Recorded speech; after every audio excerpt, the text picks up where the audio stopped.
अच्छा, important monosaccharides के अंदर हमारे पास सबसे पहली चीज जो आती है वो, क्योंकि हमने शुरू में पढ़ा, ग्लिसरल्डिहाइड।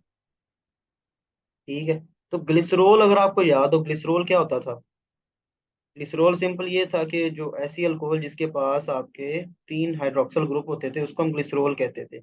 तो ग्लिसरल्डिहाइड भी उसी बेस पे थ्री कार्बन कंटेनिंग जो है ना वो कंपाउंड है, जिसके अंदर ग्लिसरल्डिहाइड का मतलब है कि एल्डिहाइड ग्रुप मौजूद है। ठीक है। तो ग्लिसरॉल से आपको याद आ गया कि ये ग्लिसरल्डिहाइड के स्पेलिंग क्या होते हैं। चलो जो भी होते हैं।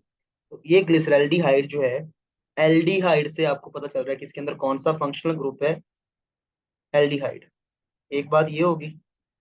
दूसरी बात, इसके अंदर कितने कार्बन है, इसके अंदर तीन कार्बन है। क्योंकि हमने कहा कि मिनिमम जो हमारे पास कार्बन होता है ना मोनोसेक्राइड, कम से कम जो कार्बोहाइड्रेट होता है उसके पास तीन कार्बन होने चाहिए। तो ग्लिसरल्डिहाइड हमारा ट्राइओज है। ट्राइओज का क्या मतलब है, तीन कार्बन वाला। तो एल्डिहाइड, ग्लिसरल्डिहाइड। ठीक हो गया। इसके बारे में मशहूर है कि इसको रेफरेंस शुगर कहा जाता है। वैसे तो इस बात की समझ आपको बाद में आएगी, क्योंकि जब हम आइसोमर्स पढ़ेंगे ना तब इसका जिक्र आएगा कि आइसोमर्स के अंदर इसको रेफरेंस शुगर लिया जाता है, जो इसकी शक्ल से मैच करता है ना ग्लिसरल्डिहाइड की शक्ल से। यानी इसकी दो फॉर्म होती हैं, डी या एल, डी ग्लिसरल्डिहाइड या एल ग्लिसरल्डिहाइड। तो जो डी ग्लिसरल्डिहाइड की शक्ल से मैच करता होगा, यानी ग्लूकोज को जब हम मैच करेंगे ग्लिसरल्डिहाइड के साथ, अगर वो डी के साथ मैच कर रहा हो तो उसको हम डी ग्लूकोज कह देंगे। अगर वो एल ग्लिसरल्डिहाइड के साथ मैच कर रहा हुआ तो उसको हम एल ग्लूकोज कह देंगे। तो ये रेफरेंस शुगर है। ठीक है। ये हमारी मिरर इमेज होता है कि हमने इसको देख के बताना होता है कि भाई ये हमारा डी वाला होगा या एल वाला होगा। ठीक है। इसकी ये बाद में जब हम आइसोमर्स पढ़ेंगे तब हमें ज्यादा, मैं उसको डिटेल में समझाऊंगा। तो अभी आप मेरे लफ्ज याद रखने के, ये एल्डिहाइड है, तीन कार्बन होते हैं, रेफरेंस शुगर होती है आपकी। ठीक है। बस ये आपको बातें याद हो। अब इसका काउंटर पार्ट जाहिर है, हमने कहा कि जो भी मोनोसेक्राइड होता है, मोनोसेक्राइड के अंदर एक एल्डिहाइड फॉर्म होती है और एक कीटोन फॉर्म होती है। तो इसका कीटो वाला जो है ना वो काउंटर पार्ट कौन है, तो वो जनाबे वाला हमारे पास डाई हाइड्रोक्सी, यानी इसके बाद दो हाइड्रोक्सल ग्रुप होंगे। इतना तो समझ आ गया। एसीटोन, अब इसका मतलब ये है कि ये कीटोन है लेकिन एसीटोन वाला है, यानी एसीटोन एसीटेट CH3 ग्रुप कहीं ना कहीं अटैच होगा।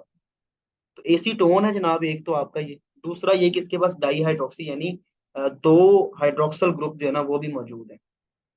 अब स्ट्रक्चर इसका क्या है वो मैं आपको नहीं दिखाता, कहते हैं तो दिखा देता हूँ। थोड़ा सा सब्र करना पड़ेगा फिर। अच्छा, ये जरा देखें, एसीटोन जो है ना, ये है आपका एसीटोन। ठीक है। एसीटोन का मतलब ये आपका स्ट्रक्चर है एसीटोन का। ठीक है। अब हमने कहा कि एसीटोन के अंदर डाई हाइड्रोक्सी है। तो डाई हाइड्रोक्सी का मतलब ये है कि हमें दो हाइड्रोजन कहीं ना कहीं ऐड करने हैं। हाइड्रोजन कह रहा हूँ, हाइड्रोक्सल ग्रुप। तो एक हाइड्रोक्सल ग्रुप इधर आ गया और एक हाइड्रोक्सल ग्रुप इधर आ गया। तो डाई हाइड्रोक्सी एसीटोन। ठीक है, ये स्ट्रक्चर है इसका। कार्बन नंबर 1 2 3, ये वैसे ही काउंट कर रहा हूँ। कितने कार्बन है, कार्बन तीन है। दरम्यान में कार्बोनिल ग्रुप है, बेसिकली ये कीटोन ग्रुप है। ठीक है। तो कीटोन ग्रुप हम यहाँ पे लिखेंगे कि भाई ये एल्डिहाइड था, यहाँ पे कीटोन ग्रुप है। यहाँ पे तीन कार्बन है भाई, यहाँ भी तीन कार्बन है। ये रेफरेंस शुगर है, ये भाई रेफरेंस शुगर नहीं है। ठीक है। तो बस इतना हमें पता होना चाहिए। और हमें ये पता होना चाहिए कि ये बनता, मतलब थोड़ा सा अगर आप इसको मजीद थोड़ा सा एक्स डालना है आपने, तो आप ये बता दें कि जब ग्लाइकोलाइसिस होती है ना, तो जो फ्रुक्टोज 1 6 बिस फॉस्फेट जब ब्रेक डाउन होती है उसकी, तो वहां पर ग्लिसरल्डिहाइड 3 फॉस्फेट और डाई हाइड्रोक्सी एसीटोन फॉस्फेट बनता है। ठीक है। तो ये आप बता सकते हैं। अब आगे अगर मैं चलूँ थोड़ा सा, तो ये तो हो गए ट्राइओज। अब अगर मैं बात करूं टेट्रोज की, तो टेट्रोज के अंदर आपके मशहूर जमाना जनाब जो थोड़े बहुत जिनका जिक्र मिलता है, वो एरिथ्रोज है। ठीक है। एक तरफ एरिथ्रोज है, एक तरफ एरिथ्रोलोज है। ठीक है। ये भी चलो यूलोज होना चाहिए। ओहो, ये लो। ये क्या है, ये कीटो है। ये क्या है, ये एल्डिहाइड वाला ग्रुप है। ठीक है। इसके पास कितनी कार्बन है, चार। इसके पास कितनी कार्बन है, चार। बात समझ आ गई। अब इसकी थोड़ी सी इंपॉर्टेंस इसलिए एरिथ्रोज की कि ये इसका फिर भी थोड़ा बहुत जिक्र ना वो पेंटोस फॉस्फेट शंट के अंदर मिल जाता है। अपना ये भी एक अलग से टॉपिक है, पेंटोस फॉस्फेट शंट। ये बस अजरा गुफ्तगू ये सुन लें कि पेंटोस फॉस्फेट शंट के दो काम होते हैं। एक होता है NADPH2 की प्रोडक्शन, दूसरा होता है आपके पास राइबोज बनाना। राइबोज बेसिकली आगे जाके DNA RNA में यूज होता है। तो ये दो बस इसके फंक्शन आप याद रखें, ये सेकेंडरी का टॉपिक है। पेंटोस फॉस्फेट शंट जो है ना पूरी फैक्ट्री है, इसके अंदर मकसद जो अल्टीमेट जो टारगेट अचीव होता है वो NADPH2 बनता है, और DNA RNA बनाने के लिए जो राइबोज होता है ना वो यहाँ से बनता है। ठीक है। तो बस ये समझ लें कि इसके अंदर इसका रोल होता है, जब ब्रेकडाउन होती है ना तो ये कहीं ना कहीं ये एरेथ्रोज जो है ना कहीं बनता है, कहाँ बनता है ये हमारा कंसर्न नहीं है, क्योंकि आपके लेवल की बात है। अब अगर मैं राइबोज की बात करूं तो ये हमारा पेंटोज आ जाता है। ठीक है। तो राइबोज जो है इसकी काउंटर पार्ट पे ज़ाहिर है रिबोलोज भी होगा। ठीक है, ये भी आपको पता होना चाहिए। और रिबोलोज के डिफरेंट आइसोमर्स भी होते हैं, पांचवें नंबर पे ये जाइलोज, जीलोलोज, बड़े गंदे गंदे नाम है इनके। ठीक है। ये सारे पांच पांच कार्बन वाले हैं, ये आपस में आइसोमर है सारे। ठीक है। तो आप रिबोलोज याद रखें, इधर राइबोज है। राइबोज क्या है जी? ये एल्डिहाइड शुगर है, ये कीटोन शुगर है, ये जनाब पांच कार्बन है, इसके पास भी पांच कार्बन है। और इसका काम क्या है राइबोस? मैंने अभी कहा कि पेंटोस फॉस्फेट शंट के अंदर ये बनता है। यूज कहाँ होता है? DNA बनाने के लिए, RNA बनाने के लिए, क्योंकि RNA क्या है? राइबो न्यूक्लिक एसिड है, ribose, ribose deoxy ribose nucleic acid, DNA। ठीक है। तो ये वहां यूज होता है। तो ये सारी जो है ना दूसरी वाली ये कीटोन शुगर्स हैं, इनका भी पेंटोस फॉस्फेट शंट के अंदर रोल होता है। क्या रोल होता है ये हमारा कंसर्न ही नहीं है। तो अब हम चलते हैं हमारे आखिरी टॉपिक की तरफ, जो कि है हमारा प्यारा सा ग्लूकोज। ठीक है। अब ग्लूकोज जो है, ग्लूकोज क्या चीज है? कितने कार्बन है जी? 6 कार्बन है। मतलब ये सारी बेसिक यही बातें पेपर में लिखनी है आपने, और यही बातें आपको पहले से पता है, तो ये कॉमन चीजें पहले लिखा करें। ये 6 कार्बन होती हैं। एल्डो शुगर है, जी पता है एल्डो शुगर है, एल्डिहाइड ग्रुप होता है इसके अंदर। ठीक है। ये आपकी बॉडी की मेन शुगर है। ग्लूकोज ही है जो आपकी बॉडी में सारा जो है निजाम चला रही है। ब्रेन को सप्लाई हो जाती है वो ग्लूकोज जाता है, अगर ब्रेन को सप्लाई ना जाए तो आपका बेड़ा गर्क हो जाएगा, आप फौरी तौर पे बेहोश हो जाएंगे।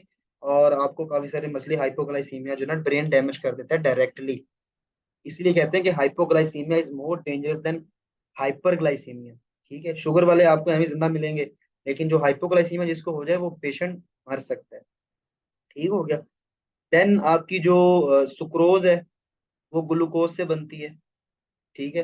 तो टेबल शुगर जो है आपकी सारी की सारी ज़ाहिर है फिर ग्लूकोज से बन रही है, तो सुक्रोज बेसिकली वहां से आप इसमें लिंक कर सकते हैं। आपकी न्यूट्रिशन का जो है फर्स्ट लाइन ऑफ न्यूट्रिशन आप इसको कहते हैं, कि एनर्जी प्रोडक्शन के अंदर इसका बड़ा अहम रोल है।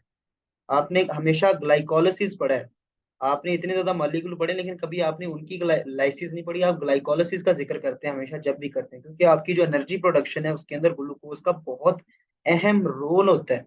ठीक है। ग्लूकोज ना हो तो एनर्जी जो है ना प्रोडक्शन बड़ी वो डैमेज हो जाती है। ठीक हो गया। तो दूसरी तरफ जो है जो ब्रेन है आपका, वो डायरेक्ट जो है ना ग्लूकोज यूज करता है। ब्रेन जो है ये वो ऑर्गन है आपकी बॉडी का जो डायरेक्ट ग्लूकोज यूज करता है, ये कुछ और यूज नहीं करता, इसको ग्लूकोज चाहिए होता है एनर्जी के लिए। तो नॉर्मल फंक्शनिंग ऑफ बॉडी हो या नॉर्मल फंक्शनिंग ऑफ ब्रेन हो, ज़ाहिर ब्रेन कंट्रोल कर रहा है आपकी, तो ये बहुत ज्यादा जरूरी है। अब आपको इतना पता होना चाहिए, इतनी ज्यादा मैंने इसकी जो है ना वो तारीफें कर दी हैं, तो ग्लूकोज का लेवल भी पता होना चाहिए आपको। ठीक है। ग्लूकोज के लेवल की जब हम बात करते हैं ना तो हम दो चीजें करते हैं। हम कहते हैं एक होता है फास्टिंग लेवल, फास्टिंग रोजे को कहते हैं ना, रोजा रखना। एक होता है रैंडम। ठीक है। अब फास्टिंग का क्या मतलब है? फास्टिंग का मतलब ये है कि आपने रोजा रखा होगा, मतलब रोजा रखने से ये मुराद है कि आपने रात को खाना खाया, आप सारी रात क्योंकि सोए रहे हैं तो आप भूखे रहे हैं, सुबह उठे हैं तो आपने जो शुगर चेक की है उसको हम फास्टिंग ग्लूकोज कहेंगे। ठीक है। और रैंडम क्या है? रैंडम ये है कि आपने सुबह नाश्ता किया, उसके बाद आप कहीं काम गए हैं, रास्ते में आपको याद है कि यार मैं शुगर चेक करवा लूँ, तो आपने किसी भी जगह से रुक के जो है शुगर चेक करवाई है।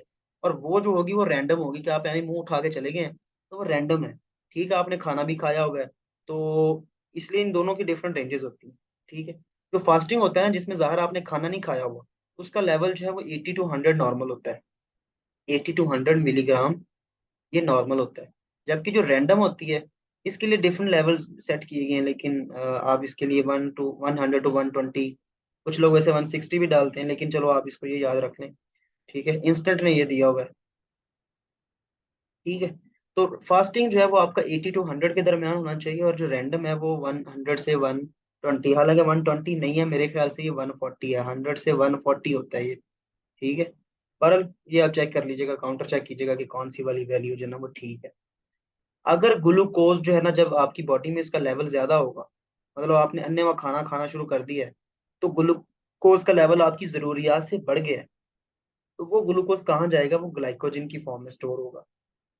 हर एनिमल में ग्लाइकोजन की फॉर्म में स्टोर होता है ना, और वो ग्लाइकोजन कहाँ स्टोर होता है, वो लिवर के अंदर होता है। और अगर फिर भी ज्यादा है तो फिर ये फैट सेल्स की फॉर्म में जो है ना एडिपोज टिश्यूज के अंदर स्टोर हो जाएगा। ठीक है। तो ये है हमारा ग्लूकोज। इसके अंदर किसी को मसला हो तो बताइएगा, इसके जो रिएक्शंस है वो हम फिर पढ़ेंगे इंशाल्लाह कल के लेक्चर में।